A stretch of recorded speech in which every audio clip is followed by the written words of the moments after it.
Հայաստանի Հանրապետությունը պատրաստվում է ևս 320 միլիոն դոլարի նոր վարկային բեռ վերցնել պետության ուսերին։ Մինչ պաշտոնական գերատեսչությունները հիմնավորում են այս քայլի անհրաժեշտությունը, տնտեսագետ Աղասիթ Հավադյանը նախազգուշացնում է, Հայաստանի տնտեսությունը մտնում է վտանգավոր սառեցման փուլ, և նոր պարտքը կարող է մեզ կանգնեցնել 2009 թվականի ծանր ճգնաժամի կրկնության առջև։ Կառավարության օրակարգում ներառված նախագծերով նախատեսվում է 150 միլիոն դոլար ներգրավել Ասիական զարգացման բանկից և 170 միլիոն դոլար վերակառուցման և զարգացման միջազգային բանկից։ Տնտեսագետ Աղասիթ Հավադյանի հաշվարկներով այս նոր վարկի պատճառով մեր պետական պարտքը ևս 2%-ով կավելանա։ Այս պահին պետական պարտքը հարաբերակցություն քրիտիկական կետի վրա է, ինչի համար, որովհետև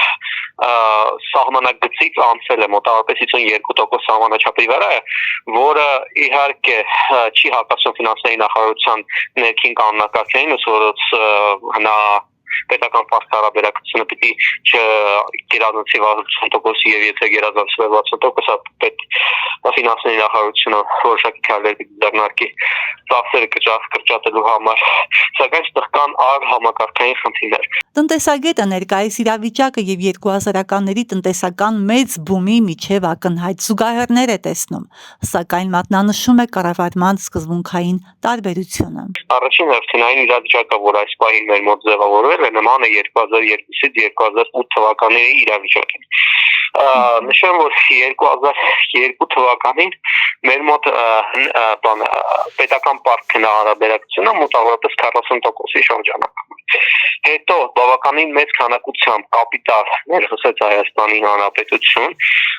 որը բերեց մի քանի փոփոխության, որոնք զուգահեռ կարելի է անցկացնել հիմիկվա հետ։ Առաջին հերթին 2002 թվականին 1 դոլարը 560 դրամ էր,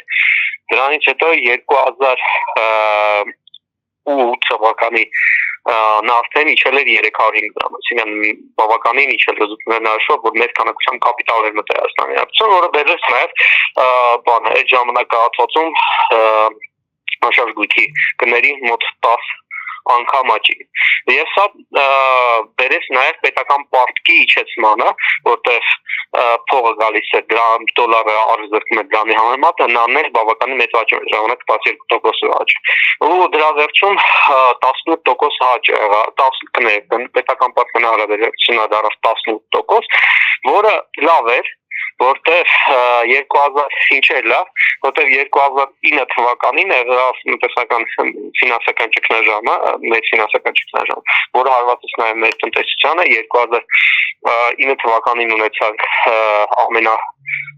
բավականին մեծ անկում, 14.1% տնտեսական անկում, որը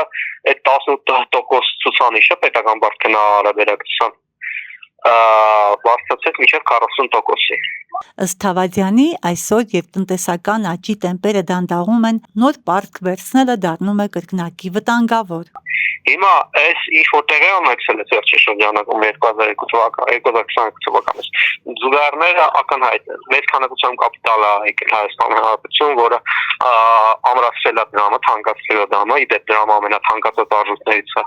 ամբողջ աշխարհում շրջանում։ Բերել է տնտեսական աճի, բերել է անշարժ գների աճի, բայց սեղ բանը, որ մենք կարող ենք պետական պարտքը ընթացքում փոքրացնել, պետական պարտքի հարաբերակցությունը, որտեղ համ հնան էր աճում, համ պարտքը դոլարով փաստացի փոքրանում էր, բայց մենք նախընտրեցինք մեծացնել այն, որը կարող է բերել համակարգային խնդիրներ։ Տնտեսագետի խոսքով տարեցտարի ՀՆԱ-ի աճի փոքրացումը խոսում է սառեցման մասին, անգամ 2025 թվականի վերջին Իրանից եկած մեծ գումարների բերած կարճաժամկետ աշխուժացումը չի կարող թաքցնել 2026 թվականի ակնհայտ դանդաղումը։ Առաջին հերթին հավանական տնտեսության սառեցման պարագայում կամ համաշխարհային ճգնաժամի պարագայում պետական պարտքի հարաբերակցությունը հիմիկվա 52-54% շրջանակից կարող է անկարծակի աճել, ինչպես 2009 թվականին, եւ թռնել մի բանը եւ